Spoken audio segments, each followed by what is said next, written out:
तो भैया आज है 7 फरवरी और उम्मीद करते कि आप सबका पढ़ाई अच्छे से चल रहा होगा। और अगर नहीं चल रहा है तो भैया पढ़ाई करो, ठीक है। और कल एसएससी वालों ने एक नोटिफिकेशन डाला और कहानी में ला दिया एक नया ट्विस्ट, क्योंकि बहुत लोग एक्सपेक्ट कर रहे थे कि 15 मार्च के बाद से होगा एग्ज़ाम मेंस का। मैं भी वही सोच रहा था, लेकिन एसएससी वालों ने फिर सोचा कि सब आप ही लोग डिसाइड कर लोगे कि कब एग्ज़ाम होगा, तो फिर हम किस लिए बैठे। इसलिए कहानी में ट्विस्ट लाने के लिए उन लोग हेर फेर कर दिए डेट का, ठीक है।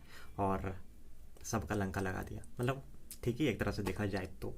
जो जो मतलब कि प्रॉपर जो पढ़ाई कर रहे हैं एग्ज़ाम के लिए, उनके लिए तो कोई प्रॉब्लम नहीं है वैसा देखा जाए तो। अब देखते क्या होता है क्या नहीं होता है, ठीक। तो इस वीडियो में हम लोग बात करेंगे रिजल्ट, मतलब कब आएगा वो तो पता नहीं, लेकिन कट ऑफ कितना जाएगा, या फिर बहुत लोगों को डाउट है कि पता नहीं क्वालिफाई करेंगे या नहीं, इस बारे में बात करेंगे, ठीक। और दूसरा, मॉक टेस्ट में ज़्यादा नंबर नहीं आ रहा है, उस बारे में बात करेंगे। और तीसरा, कि अब अपना क्या स्ट्रेटेजी रहना चाहिए, इस बारे में बात करेंगे। तो चलिए शुरू करते हैं। मतलब अभी भी बहुत लोगों के मन में ये डाउट होगा कि पता नहीं मेरा क्वालिफाई होगा या नहीं होगा।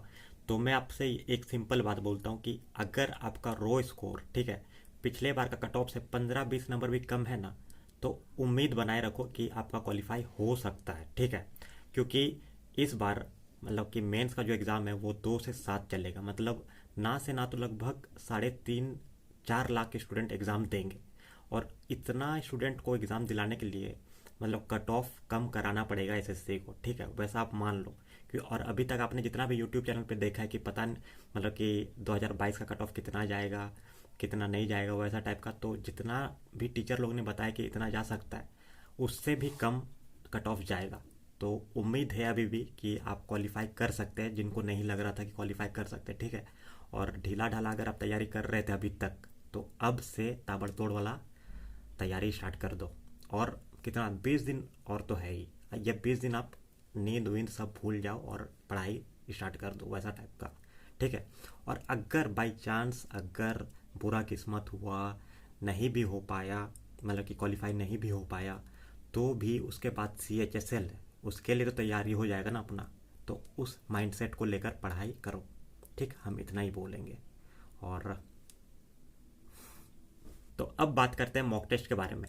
तो मॉक टेस्ट का हाल कुछ ऐसा है भैया कि बहुत लोगों को परेशानी हो रहा है कि 220 230 भी पार नहीं हो रहा अपना मॉक टेस्ट में नंबर, जिसमें से मैं भी एक हूँ।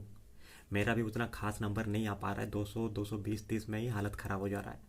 तो आपसे मैं यही कहना चाहूँगा कि अभी जिस प्लेटफॉर्म पे हम लोग मॉक सब दे रहे हैं, सब का लेवल अप करके दिया जा रहा है। किसी को कोई आइडिया नहीं कि कैसा टाइप का पेपर आएगा, किस लेवल का पेपर आएगा। तो मेरे हिसाब से मेरे हिसाब से एसएससी वाला जो मैथ्स और इंग्लिश का जो लेवल है, वो अपना पिछला मतलब कि पिछला एग्ज़ाम सब जो लेता था मैथ और इंग्लिश का, उसी लेवल का देगा। बाकी बचा रीजनिंग का लेवल बढ़ा सकता है, उसका कोई आइडिया नहीं है किस लेवल पे आएगा। और उसका जीएस का भगवान भरोसे, मतलब कि उसका तो कभी हमको पता ही नहीं चलता, वैसा टाइप का हो जाता है, ठीक। तो आपसे मैं यही बोलूँगा कि अगर आपका कॉन्फिडेंस लो हो रहा है तो एक बार आप प्रीवियस ईयर वाला, मतलब कि टीयर 2 का पेपर सब, प्रीवियस ईयर का टीयर 2 का पेपर सब आप एक बार अटेम्प्ट करो, तो थोड़ा कॉन्फिडेंस बूस्ट होगा उसका। फिर ये अभी का जो मॉक टेस्ट सब है वो सब अटेम्प्ट करो, ठीक है। ताकि और जो भी गलती होता है मॉक टेस्ट में, आप उसको देखो समझो सीखो, ठीक है। और डरना नहीं है, क्योंकि ये सब का लेवल अप किया गया है जहाँ तक मुझे लगता है, ठीक है। मतलब देखने में ही पता चलता है कि लेवल अप है। तो वैसा कुछ डरो मत, सबका सेम हालत है अभी, सबका हालत ख़राब है, मेरा भी सबका, वैसा टाइप का मान लो। और कुछ टॉपर लोग हैं उन लोग का तो भैया बात अलग है, ठीक। तो डरना नहीं है, आप मॉक दो, रेगुलर दो, और उसके बाद फिर जो गलती हो रहा है उसको उसको देखो सीखो समझो सब करो, ठीक है। और सही में अगर आपका लो कॉन्फिडेंस हो रहा है तो टीयर 2 का जो पिछला ईयर का पेपर सब है वो सब अटेम्प्ट करो एक बार, तो आपका कॉन्फिडेंस थोड़ा बूस्ट होगा। और उसी लेवल का मैथ और इंग्लिश आने वाला है हमको जहाँ तक लग रहा है, बाकी भगवान भरोसे, ठीक है। तो वेल तो अब बात करते हैं कि अब आखिरी के 10-15 दिन क्या करें। तो मैं क्या कर रहा हूँ मैं आपको बताता हूँ। मतलब कि जो जो अभी तक रेगुलर पढ़ाई कर रहे थे अपना स्ट्रेटेजी बना बना के, तो आप उसी हिसाब से चले, कोई स्ट्रेटेजी चेंज ना करें अभी अपना, नहीं तो फिर और गड़बड़ हो जाएगा। आप जिस स्ट्रेटेजी से पढ़ रहे थे उसी स्ट्रेटेजी से पढ़े। अगर आपको लग रहा है कि थोड़ा सा वीक है तो 1-2 घंटा अपना टाइमिंग बढ़ा दो पढ़ाई का, उससे ज़्यादा नहीं, ठीक है।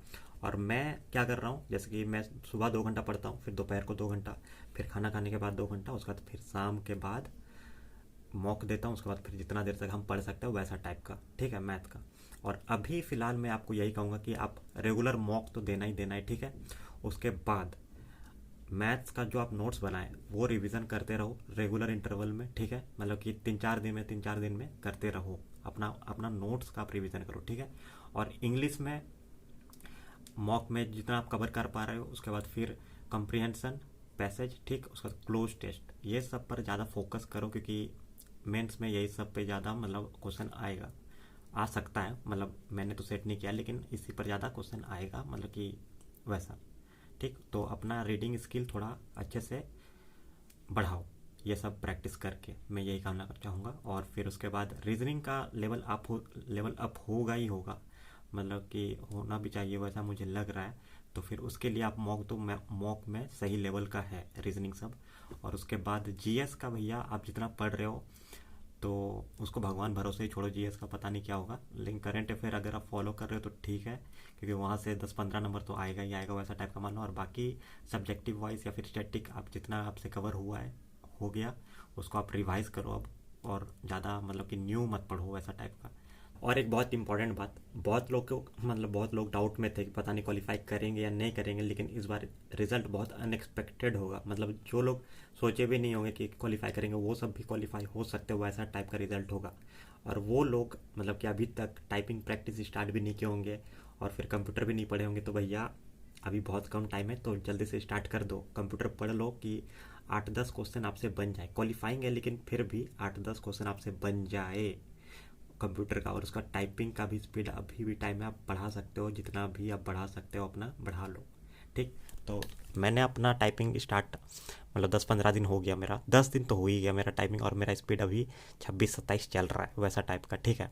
तो अभी हम डेली आधा से 1 घंटा टाइपिंग करते हैं, और सही में मेरा मतलब कि बैठ गया हाथ। और इसमें मेन काम यही रहता है कि आपका कौन सा वर्ड कहाँ पर है, तो डेली प्रैक्टिस करने पे वो समझ में आ जाता है। तो वैसे ही आप अभी प्रैक्टिस स्टार्ट कर दो ताकि आपका टाइपिंग स्पीड अच्छा हो जाए, वैसा टाइप का, ठीक। तो भैया इस वीडियो में इतना ही, जितना हमको बात शेयर करना था, जितना डिस्कस करना था या फिर जो बताना था सब हम बता चुके हैं, बोल चुके हैं, सब कर चुके हैं, ठीक है।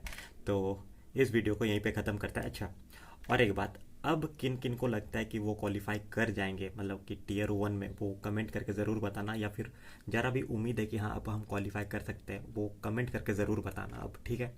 तो उम्मीद करते हैं कि अब आप ताबड़तोड़ मेहनत स्टार्ट कर दो, मतलब कि अब जिनको लग रहा है कि उम्मीद है अभी भी, वो ताबड़तोड़ स्टार्ट कर दो मेहनत, और टाइपिंग भी स्टार्ट कर दो आप, ठीक है। क्योंकि पता चला कि एग्ज़ाम कैसे जैसे तैसे हम निकाल लिए पूरा मेहनत करके, उसका टाइपिंग में फंस गया, वैसा टाइप का, ठीक है।